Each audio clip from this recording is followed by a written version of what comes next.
My name is Andrew Moore, and I am an IALD San Francisco coordinator. We're excited to welcome you to the 13th interview in this series with Randy Burkett, fellow IALD, and Marissa Tucci. Before we begin, we'd like to thank our sponsors. The Designer by Designer series is made possible through the generous support of our platinum level sponsors, Axis Lighting, Cooper Lighting, Lutron Electronics, Lumen Pulse. Our gold level sponsors include Urco Lighting, LF Illumination, and Lumini, and our silver level sponsors. Today's interview is being broadcast on Zoom, is being recorded, and will be available later to view on YouTube. Randy and Marissa will be happy to answer questions at the end of the interview. So if you're watching with us on Zoom, please use the Q&A option throughout the interview. Now it's my pleasure to introduce Randy Burkett and Marissa Tucci for the 13th interview of IALD's Designer by Designer. Take it away, Randy. Thanks, Andrew. Thank you, Andrew. Well, hi, Marissa. Hi, Randy. Hey, yeah. Good to see you two-dimensionally here today. Yes. Yeah, thanks Happy for to sitting. be here. Yeah, thanks for sitting down for a chat. I guess I this have is some coffee and water, so I'm prepared. Okay. All right. Yeah. I'm coffeed out already today. I'm just on to water. Yeah. I used to Different run time on. zones. Yeah, I used to run on coffee, but I'm a little more reasonable these days. Yeah. So it's great, again, great to have you on. I guess you've seen a couple of these, and I was involved in one a week or so back with Marcel Dion, and we had I think, a pretty good conversation, and I hope to have that in the next 45 minutes or so with you. And you and I have talked a few times and over the last few days, but I thought it'd be a good idea to start things off as they have all these other sessions, some icebreaker questions, but try to probe a couple of unusual things through questions that I've found over the years to be interesting. And one of my favorites is, if you had the right to do so, who would be the next person you would put on Mount Rushmore? How's that? That's a heavy question. But off the cuff, you know who I'm going to say is my son, Leo. Oh, yeah. I hope he does great things in life and that he will earn his spot on Mount Rushmore. Oh, that's great. Wow. Yeah, well, hopefully it would be a more mature photo than today. I'm sure it's beautiful, but wouldn't look quite right to We'll have give him maybe 100 years or so to get there. cherubic baby face up there. So, okay, good. Maybe that's the new phase of Mount Rushmore is everyone's baby photo. Maybe so. Well, I was going to comment on your outfit, but I really wanted to know, what do you wear around the house? What do you wear when you're out in the park on the weekend? What's your favorite shirt, for example? Probably a white t-shirt. Very basic and classic. Oh, okay. Well, I'm that's more of a monochrome or black and white neutral type person. okay. All right. I think a lot of people that know me would agree. Okay, so when next time I'm in San Francisco, at least I'll know what to look for if I'm trying to find you. Yeah. Okay, good. If you were to sail a boat around the world, I'm not sure you're a sailor though, but if you were, what would be the name of your boat? Well, I've actually only been on a boat 2 times. One of the times was with 2 other lighting designers in San Francisco in the Bay. One of them, she owned the boat, and the other was a more experienced sailor. So we went out, the 3 of us, for the day. It was really fun. I mean, we were probably, I don't even think any of us were 30 years old yet, and we were sailing around the Bay. It was pretty empowering. But if I had a boat, I feel like it'd have to be something punny, like not a care, but not with a K. Oh boy, I hope the whole interview is not going to go this way. No, that's Are you good. a sailor? No, I'm not really. I'm probably in the same boat as you, having only been out a few times. A big fisherman when I was younger. My family, we went out on lakes in Canada and did a lot of lake trout fishing and things like that. So I do like the water, but I'm rarely near it or in it anymore, except the Mississippi, of course, is where we live. Yeah. Okay, well, enough of that chit chat. Let's get on to lighting type things. And I thought part of these discussions is the people who see these can get an idea about how we get into our professions. And it's really been interesting to me to see how many roads are traveled to eventually get into lighting design. I'd like to hear a bit about yours. You did give me some background, but I don't think you just were born wanting to be a lighting designer. So can you talk a little bit about how you ended up where you are today? Yeah, happy to. I think like a lot of people, I fell into lighting. I didn't specifically set out to become a lighting designer. I'll say it that way. I went to school for architectural interiors, and throughout that process, something just wasn't clicking, I guess. I didn't feel like I wanted to be an architect nor an interior designer. So I was in a spot where I was a little confused about what to do. And after college, I came out to San Francisco and I didn't have a job lined up, but I had always wanted to live here. So I came out here and figured I'll figure it out once I arrive. And I started applying to interior design firms to be either a designer or maybe a design assistant. And I went on a number of interviews and having a really hard time getting a job because I didn't have any experience and they were really looking for someone with a few years. So feeling intimidated, I just ended up finding, really, to be honest, whoever would hire me. And it turned out being someone who worked in lighting. And from there, I realized, oh, this could be a profession. This is actually really interesting. It kind of has that fine line between art and science. And I became very passionate quickly.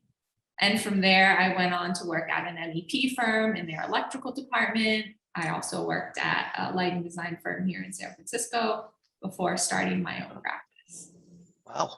Well, that's not a completely unique. It seems like lighting folks come from so many different walks of life, or not knowing they'd end up in lighting. And it sounds like you had a bit of a circuitous route, but it's rare that I use the terms interior designer and MEP in the same sentence. So the fact that you can say that, I think, speaks to your pedigree now as being able to understand what everyone has to do on projects. And I was an architectural engineer, and that's been the single biggest, I think, the single biggest benefit of having an A&E education was I feel like I can at least be somewhat conversant with all the other disciplines to a degree and show my respect for them and frankly desire to work with them and work with them in a collaborative way instead of being in our silos, which is so easy these days with things like this, Zoom calls and seeing people far less frequently. So that's good. I'm glad you shared that. Yeah, I find that I'm able to speak the language of both sides of the process. Yeah. The electrical side, I have a good understanding, as well as the design mindset. Yeah, well, that's I've always wanted both sides of the brain working in what I do, at least, and I think most lighting people say that the same thing. It's part of the fun of doing lighting, that one day it's roll up your sleeves and be a nerd or something, and then maybe it's the next day you're waxing poetically about the impact of light on the built environment. So yeah, that's great. Excellent. You're drawing, you're pulling your inspirations. Yeah. Well, it's how do you work when you're in your office? I'm assuming you don't slam the door and you're there for 8 hours and go home. So what's a typical day if you were to blitz us through there? What kinds of things do you do in your practice? And how large is your practice? I'm not sure everyone would know what each of us do in terms of our practices. So. Yeah. So right now we're a team of 6. And we have an office in San Francisco in the Mission area. We've been in this space for, I don't know, maybe almost 4 years now. And pre-COVID, we used to come into the office like everyone else, 9 to 6, whatever the hours were, all of us. And now that we're on the other side of the pandemic, we're a little more flexible with our work setup. So it's more of an option to come into the office, and some employees take that more than others, and it's working for us right now. I think it's funny that you said you don't sit in a room and close the door and work for 8 hours. I would say I'm 100% guilty. I used to do that before I had a team, you know, or I would just, I'm one of those people that can get extremely focused, and it's to a fault, hard for me to pull myself away. And I've realized over the years that doesn't do anyone any good. It's healthy to step away, even if it's for like a 10-minute walk around the block and grab a coffee. So I very consciously try and incorporate that into my day, because otherwise I can get burnt out pretty easily. Yeah, that's an excellent observation. I think that's true of a lot of folks in our profession. We're driven to. Yeah, especially like a deadline driven profession, when sure, you might have a little bit of flexibility in your schedule one day, but then the next day it's jam packed with meetings and a deadline, and you need to remember to take care of yourself and drink water and eat at the same time. Well, yes, those are important things. But the fact you brought that up, let me pivot to another question. And this differs from where you live in the world, who you work with as a client, as a designer, and so forth. But what are the most difficult things you have to deal with as a professional consulting lighting designer, and when you're involved in larger projects or projects where there are a lot of folks, architects, interior designers, and landscape architects and signage folks? How do you balance? So often lighting is I'm going to say an very important part of a project, but it's fairly small in the big scheme of things. There are a lot of other consultants.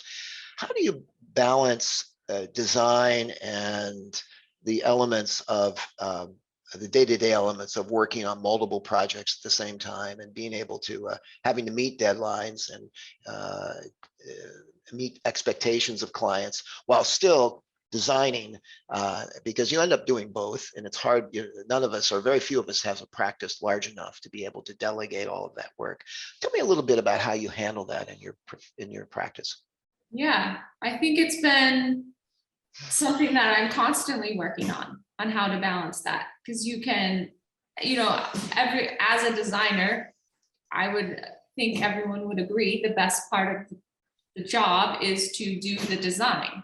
From there, yes, you might really enjoy calculations or CAD, but the fun part and the creative part is the schematic side of things. So I really do try and stay involved in that part of the process, because it's something that I think I love, and I don't want to lose out on what got me into this by letting all the other managing teams or clients or invoicing, and I don't want that to take over, because I think then you can get very bogged down, and it's important to have that balance of making sure that I have some parts of the design in my day-to-day.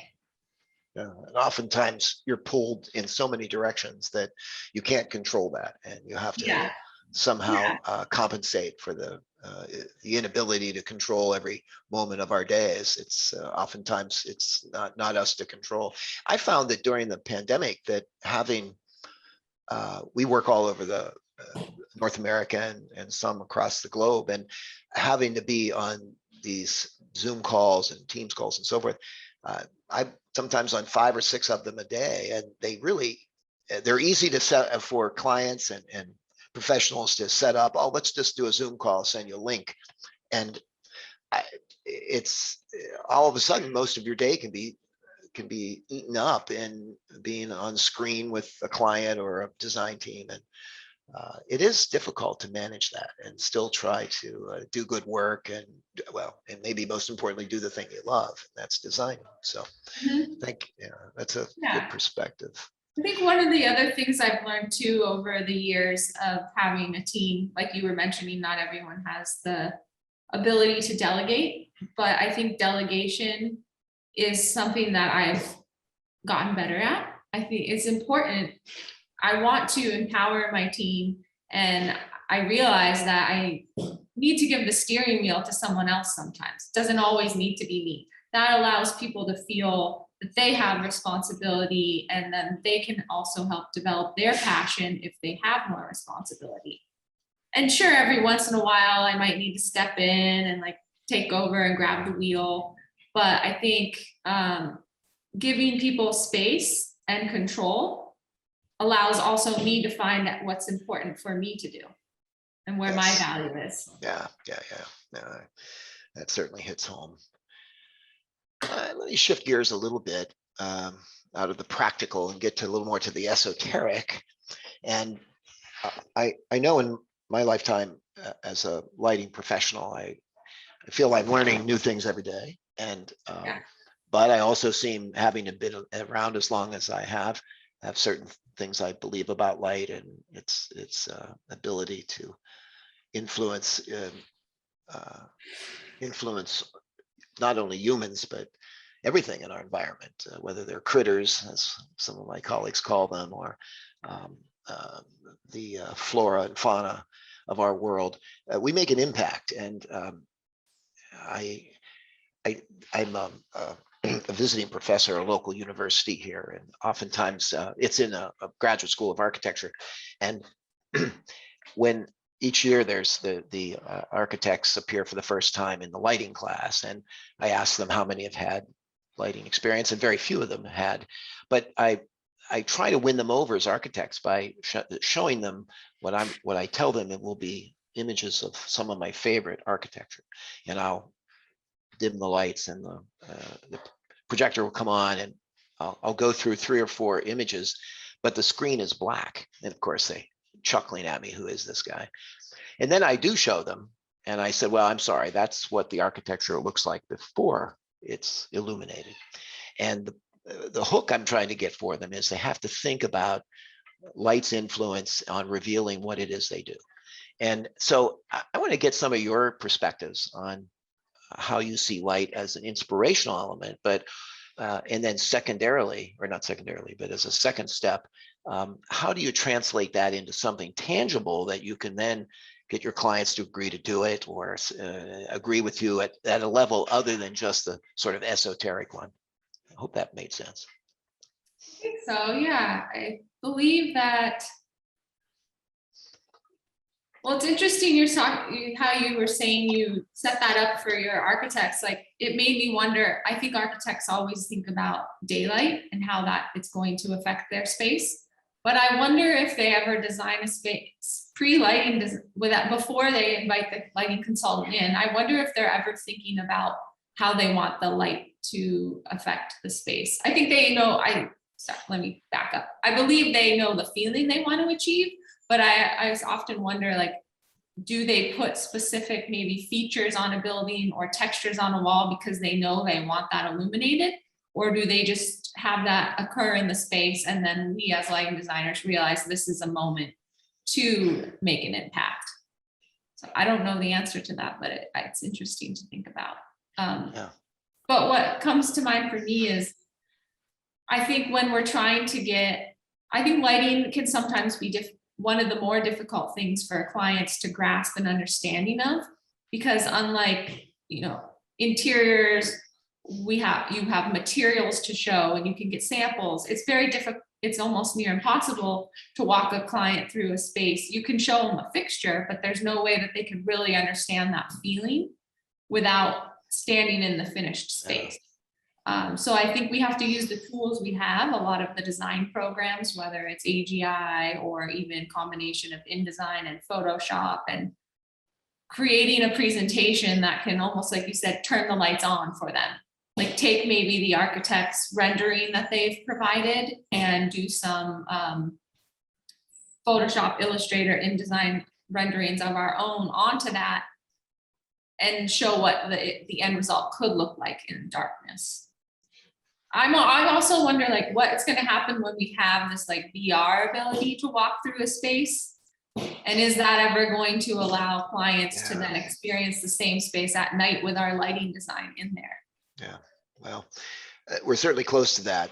We've been on a couple of projects where we at least had an opportunity to use virtual Yeah, reality, but not to the point where we could not with communicate lighting, lighting right? Yeah, efficiently. Yeah, exactly. So yeah. That's good. that'll be a whole nother thing then that we're gonna have to incorporate into our Yeah. practice and figure Yeah. out, I don't know, get a specialist, you know, have some of our staff understand that process and us learn it ourselves, which is exciting, but also I that's one cool thing about lighting in our industry is it's constantly changing. And here's another example of that. Yeah. And we only have so much bandwidth to deal with all the technologies and Yeah, the ways in which we practice all the tools.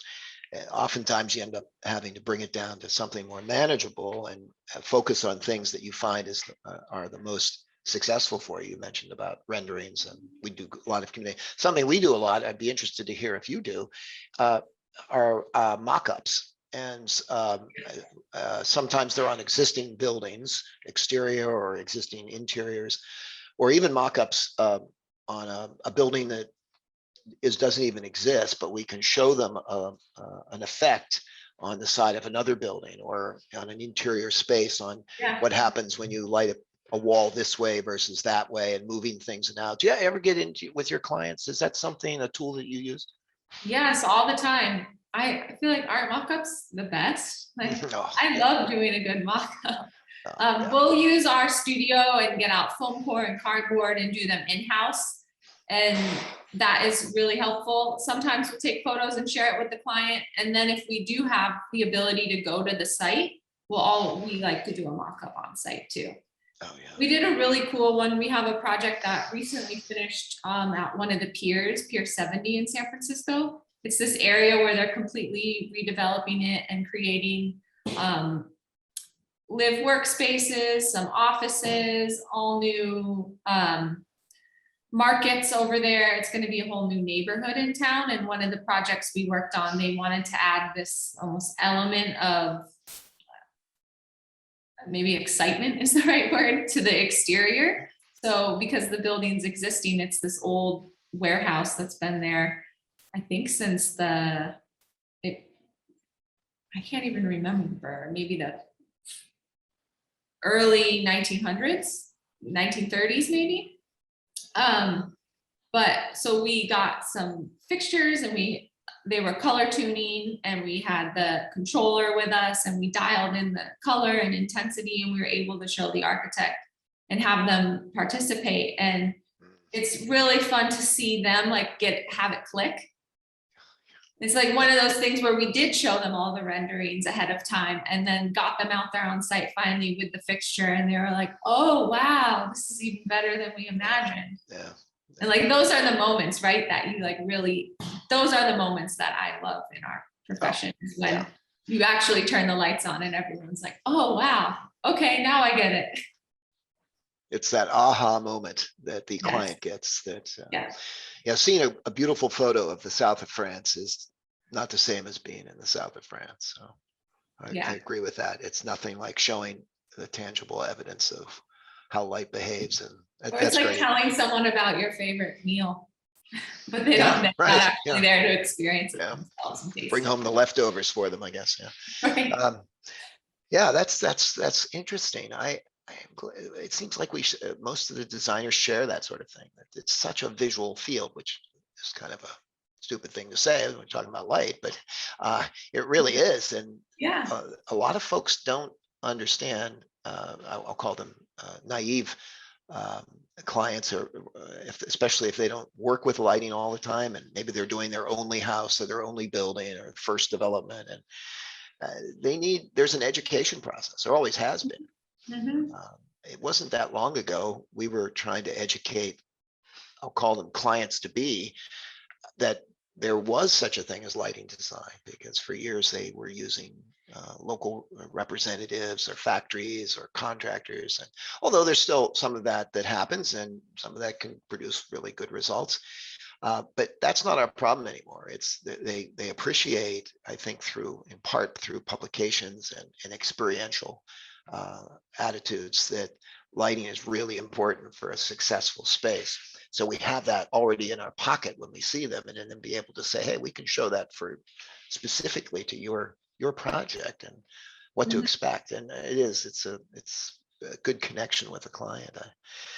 I noticed in your portfolio, Marissa, that your practice has, well, it's pretty broad. You're doing a lot of really interesting work, and hopefully people will visit your website to see that. But I know you do a fair amount of residential work, and I'm wondering, a lot of our colleagues don't do residential work because they find it's a pain in somewhere, having to work closely with individual homeowners and things like that. How do you deal when working with clients like that, which have basically the ultimate owner-occupied building, the home?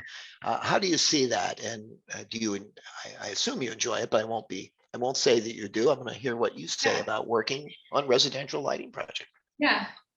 I believe myself, and I can't speak for my team, but I believe that they feel this way too, is that we get a huge amount of gratification from working so closely with our clients. We get to meet some of the greatest people, and being able to really hear from them exactly what it is that they are looking for, how they like to live their life, their day-to-day, and how can we enhance that for them. I think that is just one of the greatest gifts to be able to provide to someone, is their, where they spend the most of their time, where they're raising their families, where they're having holidays and events, and us being able to kind of curate the scene that sets the mood for all of these moments that they're having there is pretty incredible to me. And so I think that's one of the things that allows me to enjoy the residential process, is kind of keeping it in the bigger perspective.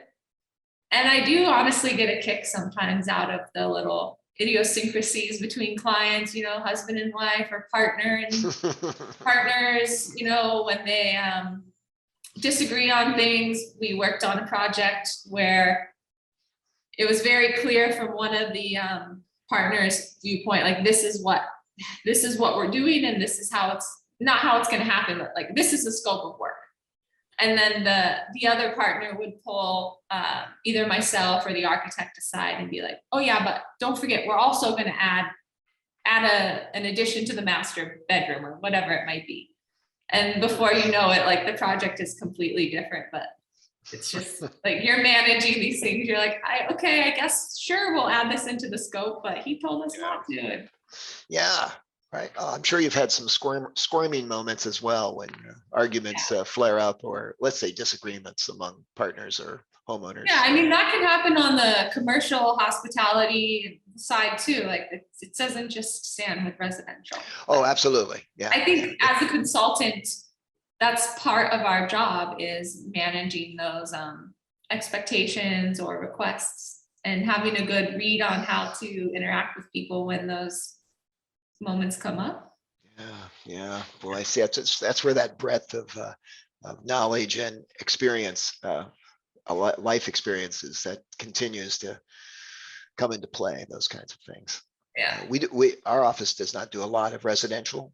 We do them almost more as favors to maybe owners of companies we work with in other settings, and but we do have a few architects we work with on specifically residential, and for the most part, they're pretty enjoyable. But sometimes I would take the other side and say, although we feel like we make a difference in their lives, if you get in the wrong situation, you're hand wringing, and you're maybe spending too much time on trying to get them to agree. So it can be challenging. We do multi-billion-dollar projects, but that smaller project in a residential setting can be, at some level, almost as challenging in terms of working with individuals. So maybe that's fun. Maybe challenging can be fun, I guess. I think it can be. And I also appreciate in residential that I believe that we have the ability to be involved in a little bit more hands-on than we are on a larger project. Yeah. We can, I mean, I know there's always mounting details that you're involved in on larger projects, but I feel like we even have more say in the outcome of that, and the collaboration I find is almost more tight-knit on a residential project. Yeah, no, that's very well. It's a good observation. Well, I'm wondering, stepping outside the house now and talking a little more about lighting in our world. I know that I used to go around constantly, oh my gosh, look at that lighting, and I would be sort of internally criticizing it, if not criticizing as part of a project maybe. But what do you see when you look at lighting from your perspective, not just as a designer, but as where do you think we see the biggest improvements in light and how it influences people's lives? And perhaps the other side of that coin, where do you see lighting as being really a drag on society, or perhaps in its way it influences individuals and how they lead their lives? I know it's kind of a complex question, but any perspective on that? Well, I think one thing is that I don't feel like good lighting has to be expensive. I think sure, there are expensive products, or products that cost more than others, but I think to have a good lighting design, it's more about understanding how to use the tools you can afford to create a healthy environment for the space. And that's something that's always interested me, and it's part of the reason why we like to do like we were saying, we do high-end residential and commercial projects, but we also enjoy being involved in some of these low-income or multi-tenant housings for homeless that are getting off the street, is because you can still provide quality lighting design without all the bells and whistles. So I think there's ways to make impact that way. Maybe it's just by understanding really, I think how you do that is understanding where to locate the fixtures, not just doing like a grid of downlights, thoughtfully placing them, including fixtures that aren't only in the ceiling, incorporating the basics of lighting design, the layers that we know and love to use all the time. And I think on some of those lower income projects, or projects where maybe you wouldn't anticipate having a lighting designer, being able to use, getting back to our basics and using those simple approaches really makes a big difference. What was the second part of your question again? Well, those were all positive things. What do you think what do you see in the built environment now that might actually be a negative in the way lighting is created? I don't know for sure, but I wonder if I think where controls are headed as a positive, but I also sometimes find it as a negative in a way. Like, is it necessary to have all of this complete flexibility? And with all the new technologies of tunable white and warm dim, that's not as extremely new anymore, but sometimes it's like more is more. And where do you draw the line? Like, I feel like lighting's gotten to a point where we have so many options, fixtures can have Wi-Fi in them and security cameras. And there's a time and a place for some of this stuff. But when is it too much? And when I sometimes see clients like want things because it's an option, and we have to try and explain to them, like, maybe that's not the best solution, or you can have it, but is it really necessary? Does that make sense? Yeah, I certainly agree with those sentiments about maybe less is more. And I think part of what we have to do with our clients is determine where their level of angst might be with the use of, in this case, lighting controls, but understanding what role. We still have clients who just want to quote a switch on the wall, unquote, while we have others want to control the color of their building from on vacation in Aruba. So there's different, I think there are different extremes, and I don't mind saying that we're very careful about the way we use color as another, colors. In a sense, technology allows us to do color. Color's Yeah. been around, let's face it, constituent parts of white, but we think about that as something that if we're asked for it, we talk to the client about it, and why is it important? We don't necessarily tease it out that way. We may get more subtle in the way we ask the questions, but is it important to have color? And if so, how do you intend to use it? And we've done projects in the past where the client had good intentions to maybe use color a couple of times a year or a specific event. And all of a sudden, every day it looks like a kaleidoscope of color when you'd pass it. So we do a lot of exterior work, and Yeah. we don't do color for color's sake. At least we try not to. We try to get the client to make the case to us. Well, why are you thinking about color here? And engage them in the conversation about how important it is to understand color's role and its context with architecture or the surroundings and the environment. It sometimes can be a difficult conversation. Yeah. So would you say, to turn the tables, would you say color is the answer to that question if I were to ask you?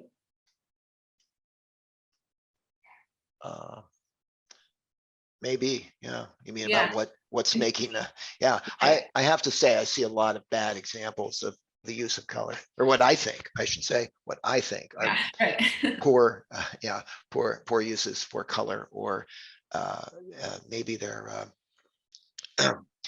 could have been done better, or they run amok. Oftentimes, like you mentioned, controls, Marissa, that oftentimes the controls are set up and established at the beginning. Everything looks great.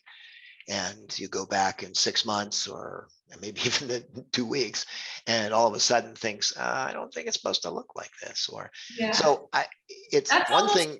go ahead. No, go ahead. Yeah. I was gonna say that almost reminds me of, like, we're talking about things that change over time. You don't obviously have control of the controls or the color and how they are used over time, but it's also something that I notice a lot with landscape lighting, where you can aim it all perfectly, get your beam speds right, but then of course over time the plants grow, maintenance comes in and mows, or the fixtures start gathering dust and debris inside of them, or maybe it's winter and they're all snowed on. And that to me is a harder part of lighting design to maintain. And I know you do a lot of landscape, and I'm sure you see that all the time too. And that's, again, I know you're supposed to be asking me the questions, but I'd love to have the conversation with you about, like, how do we maintain that? That's something that I'm struggling with all the time. Yeah, very difficult. If it's an owner, we find that if it's an owner occupied building, or if there's an owner who's really fully invested in the property, you have a much better chance of maintaining the project longer term. Something, we just had a project recently where we were told we were actually floodlighting a structure, and the owner wanted to put all the instruments underground. And we explained to them that was a difficult, you could do that. You can build enclosures. They didn't want burial lights, mind you, but it was an enclosure. So we finally asked the question, well, why is that? You just don't like because the enclosure is going to be a lot bigger than the luminaire. And it was because they didn't want their lawn folks running over the light fixtures or breaking them off. And it was a pragmatic issue, and we ended up having to work closely with them to come up with a solution that was acceptable. But I think owner occupied buildings, or owner occupied sites, or invested sites, we sometimes call them, are more likely to take care of things. We have a service, I guess we'd call it, part of our construction administration. We will help prepare a care and feeding manual, so to speak, of the lighting on the like site. A maintenance plan, basically. Yeah, and do the best we can to communicate that. And but the key is getting to a decision maker, or the level that they will back us up, or I shouldn't say back us up, but carry through with the momentum of the project and take care of it, do the necessary things so that it will work the way it was intended to, and the way that you, Mr. and Ms. Client, have approved of us doing, and you've hired us and paid us. You certainly don't want that to disappear in 3 months, 6 months because of other influences. And we try to, when we do a project or an existing building, we always try to meet with the individuals that are involved in maintaining products and understanding why we're doing what we're doing, and they get invested as well, so they care about it a bit more. But it is a difficult, I'm probably one of the most difficult things. There have been a couple, but not many, post-occupancy surveys done and focusing on that. But the few that I have read almost always cite the loss of diligence, if you will, no matter how that happened, in the maintaining of the system. And the more complex these systems get, the more difficult that can be. Yeah, I think even like with landscape lighting, because we do a good amount of that as well, I noticed the exact aiming of the fixture, in my opinion, makes a very big impact on the appearance of, let's say, a beautiful tree. And if the fixture is aimed, you know, a little too far to the right, it allows the tree to look one way versus if it was right where you wanted it. And there's no way to know that a year from now, the tree, that's how it's going to look. That's right. Yeah. It's like, do we go back every year and refocus? Probably not, but we could. Well, that's a good point. They wanted to pay us, you know, or, you know, have that part of the contract. If that's an option, you could send your team out once a year to re-aim and refocus and maintain.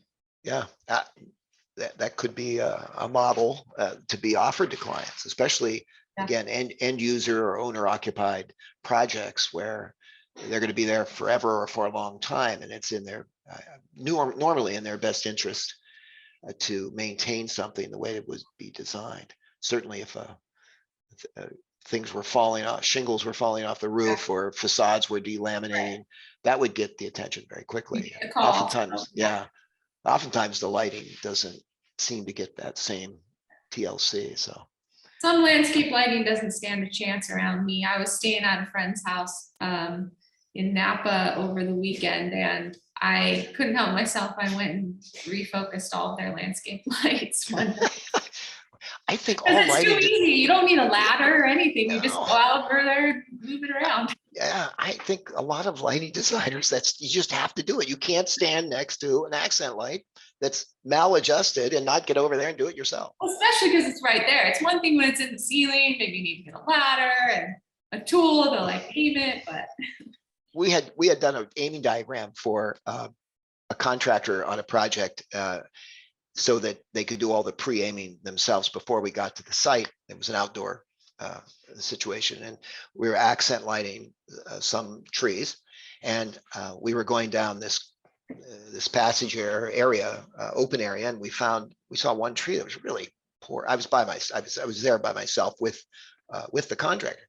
We're walking. I said, "Oh no, this isn't right, Bob," or whatever. And before he would say anything to me, I said, "Let me just, I'll just do this." And I went over and I tweaked it up, and it looked a lot better. And started to tighten it in, and then I started to feel something. So I pulled my hand out, and it was covered with fire ants. This was a project in Texas. So here I am, brushing the ants off my hand because I just couldn't keep my hands off the lighting instrument. So, but I think it's in our blood, maybe, or DNA, whatever, that if the lighting's not right, if we can do something about it, we take action. So maybe that's good. Yeah, I pulled my hand away after this weekend, and I had cactus needles in it. So. There you go. Great. This is like war stories, or remember in Jaws, they had this scene in Jaws, which was before your time, I'm afraid. Jaws, that they sat around in the boat and showed each other their scars from being attacked by sharks or something, or wounded in war. So in any case, I'm sure we'd have different kinds of stories. Well, I want to be respectful of everyone's time. We have about 15 minutes. I have a couple more questions, and then I want to remind those who might be listening live if you do have questions specifically focused on Marissa, not me, of course, and you can put them in the Q&A chat. We'll pick those up and maybe try to answer a couple at the end. But I sometimes get asked about, what do you tell people who are interested in the lighting profession? How do I convince them, if I feel it's appropriate to convince them to, yes, by all means, and here's why. What do you tell potential young designers that are entering? And there are many of them right now, a lot of fresh faces out there, and it's just wonderful to see that. But let's face it, worldwide, the IALD, we have just a couple thousand members, and North America, we have 100,000 architects in the AIA or whatever. We need more. We need to get our legions filled. So what do you say to young professionals who are considering this, or maybe they're just curious about it? How can you bring them into the fold? Yeah, I mean, I would say, if just like with anything, if you're curious, the best way to learn and understand is to try it. I think lighting design is one of those unique things where if you get into it, you're going to learn some tools and skills that you can take with you throughout the rest of your career. Maybe you go into architecture. This is going to be a valuable skill set that you're going to acquire, and it's going to take you and make you even more of a candidate for other positions if for some reason you didn't like lighting. My assumption is that once you get into it, though, you really won't leave, because that's just how it goes. Yeah. So I would say absolutely give it a try. And one of the exciting things is, like we talked about before, it's constantly changing. There's new products, technologies, even the way that we prepare our documents is different than 10 years ago with some of the programs we use. So I think there's a lot of opportunity to be had, and lighting design practices, in my opinion, some of the best practices are in the most exciting cities throughout the US. So if you did become a lighting designer, chances are you probably land in a really great town too. Yeah, that's true. And I think a lot of the practices, design practices, if they get interns, spending a summer or a period of time with a lighting design firm can be exciting for young professionals if they're still in the university level or they're just coming out and have. I know the ILD and the IES, for that matter, and other organizations will bring in young folks to their conventions and conferences and expose them to the profession. I don't think there's any profession more exciting than ours, and bringing those younger folks or newer folks, if nothing else, to those opportunities is a way to sort of cuddle them and say, come on in, this is it. This is an exciting place to be. Mm-hmm. I'd love to see more. We take interns as often as we can. And a few years ago, we had an intern who ended up leaving us after the summer, but because they went to work for an architectural firm, and interior design, but because they heard they had interned at our office, or a lighting designer's office, I'll say, all of a sudden they became the lighting expert in the right out of college. They were the lighting expert for forewarning on that too. Yep. So I'm sure that happens quite a bit. A little bit of knowledge, you can leverage that and share it with others. So I think that's great. One more question, Marissa. If you think about, we've talked about how light is, well, certainly important to us as designers, but we don't get to design all that lighting out there. And as a matter of fact, I'd almost say that 80–90% of the lighting is not truly purposefully designed. It's maybe formulaic and sometimes very, very, very good quality. Other times it's just whatever happens together. Well, we need this much light here. We need that much. It's boiled down to almost a recipe. And we think that truly special places and can be created with light, or at least enhanced with light. What would you say about lighting in general, and how do you talk to a client to convince them, or frankly, just another fellow professional in the fields, that lighting really is and can be that important to the success of a project? Right? That's a kind of a heavy, high altitude dive, but what do you think about that? How would you persuade your client, that a new client you don't know at all, but is not sure about the value of lighting? And what would you say to them? Almost like someone who's not sure about, it almost sounds like someone who therefore is maybe not sure about the value of a lighting designer as well. Right, because if you're not valuing light, you might not value lighting designers. And I think that's a very real and true statement. We come across this a lot where I think the first step in the process is to educate your client, your architectural clients. Oftentimes who brings us onto a project is the architect. And if they can really understand and value what you do and value light, then they are going to be your biggest advocate. And because that conversation of lighting is important and should we have a lighting designer, that's going to occur when the architect is just sitting with your client before you're even in the room.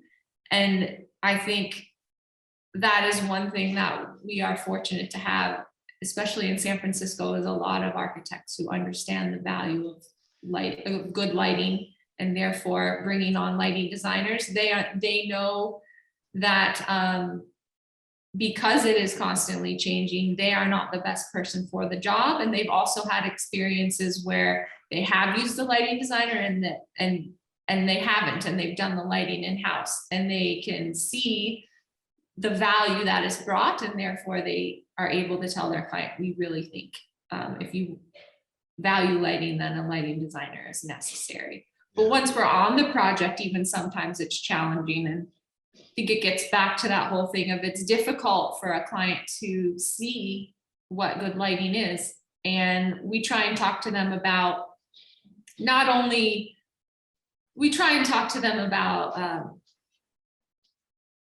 what a healthy space can look like, and glare is a huge thing. I feel like that's one thing, if you bring up that with clients and you can let them know that you'll be able to reduce glare and make sure shadows are balanced in areas where they want to be able to see themselves clearly, like let's say bathrooms, or if it's in a restaurant, if you want to create a mood, trying to speak to them with the various moods that you could create, I feel like hits home a lot of times with clients. Yes. Well, it seems like we all struggle with having to communicate the importance of lighting at times. And but it's really, the end result is the best way of convincing others. If you can bring them to a space, or even better, this is my favorite, if you can pre-focus and post-focus, if they can be there and not watch the whole process, but have a picture in their mind of what it looked like before, and then turn the lights on after, that right there says everything. Oh, well, there you go. Okay, we could talk about that one. That's great. I love that comment, and you see it all the time. Before and after really makes a difference. And, okay, we don't have much time left, and I'd like to do another hour, so maybe we'll do that separately at some other time, because it's really been an interesting conversation. In terms of questions or Q&A, we only have 5 or 6 minutes left, so those who are still out there are interested in dumping some questions in, let us know. But there is one about one I have that I'll ask you, Marissa. And what's the hardest thing you have to do in a typical day at work that doesn't relate to designing lighting? What is, gosh, I mean, all I can think about is where I am in life right now. He just had a baby, he's 6 months old. So the hardest thing right now is just starting my day, because I'm up all night right now. Oh my. So oh boy.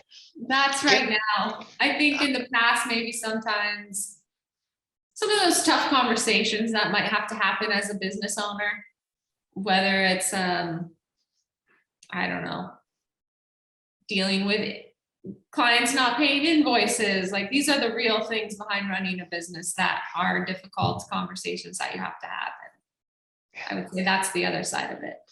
Yeah, and I'm not trying to end on a downer note on that with that question, because it's not all waving arms and talking how wonderful light is.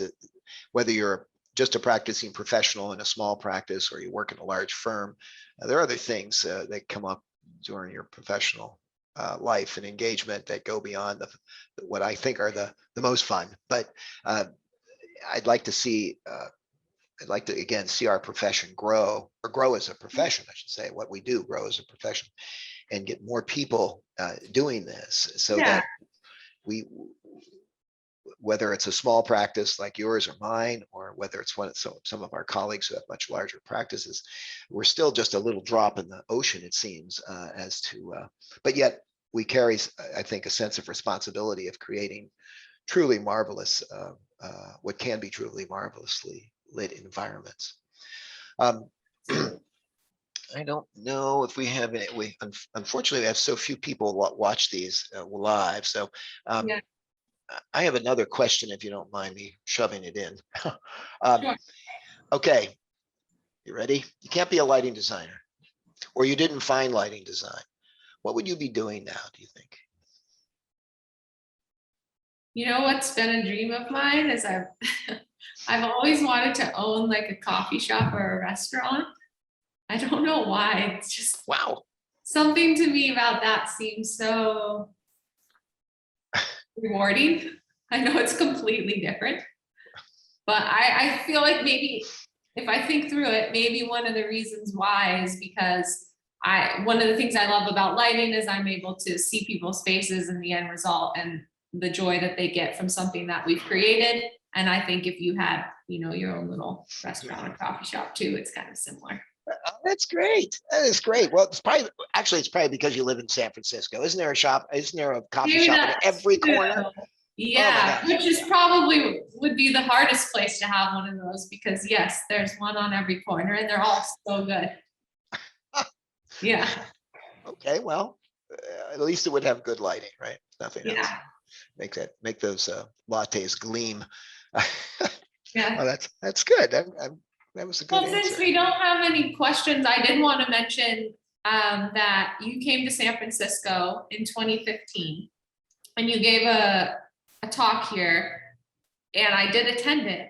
And there were a couple of things that I remember you mentioning that weren't necessarily even related to lighting, but just the design process in general that really stuck with me. You mentioned evidence-based design, and you gave the example of proving to a retailer that an end cap will increase profit and creating like a study and report back to them. Because I think you were saying, I can't even remember, you were saying that the end cap needed to be lit or that they should have one. I don't remember the details, but then you also mentioned, when you get a new project, what I took from that was do your research. Don't just think about the lighting in general, think about the project and the client. So if you are maybe remodeling a church or doing a church project, attend a service and figure out what's important to them and how the service flows. And that can really affect what you bring to the table. So that was something that I really appreciated from you, and I wanted to mention. Wow, great, good review. It took a while, but that's great. I'm glad to hear that. Yeah, we still do. I'll probably do that to the day I leave the practice. Is you've got to know your client, you got to know their needs, and if you don't, go find out what they are. Yeah. Well, we are on the cusp of the top of the hour, so I'm going to swing it back to Haley I think it was going to be Haley to sum things up. Marissa, thank you. Yeah, Randy, I feel like this was like a first date. So gee. Well, it's a long distance one. Yeah. I'll see you on one of my trips out though. Okay. Yep. Haley. Yeah, thank you, Randy and Marissa. That was very enlightening. I loved hearing both your stories, learning more about both of you. This week's Designer by Designer interview was sponsored in part by Cooper. Cooper Lighting Solutions is a leading provider of forward-thinking lighting solutions that make people's lives safer and more brilliant by making buildings, homes, and cities smarter and more sustainable. Learn more at cooperlighting.com. Be sure to join us again for Designer by Designer on August 11th. Registration to join on Zoom will open soon. And of course, you can always watch any of the Designer by Designer interviews and all of IALD's video content on the IALD YouTube channel. Make sure to subscribe. Thanks again to our sponsors and today's audience for watching. Stay tuned and see you next time.